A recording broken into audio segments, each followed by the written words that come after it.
رسول اللہ صلی اللہ علیہ وسلم کیسا جانور قربان کرتے تھے؟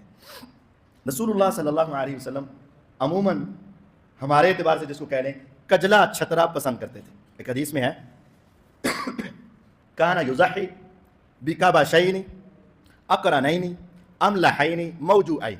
رسول اللہ صلی اللہ علیہ وسلم 2 مینڈے ذبح کرتے، چت کبرے، سفید اور سیاہ کلر اس میں ہوتا، اور ان کے سینگ ہوتے اور خصی ہوتے، موٹے تازے ہوتے. رسول اللہ صلی اللہ علیہ وسلم ایسا جانور کرتے تھے. اور دوسری حدیث ہے سنن نسائی میں، اور اس میں تو زیادہ تفصیل ہے.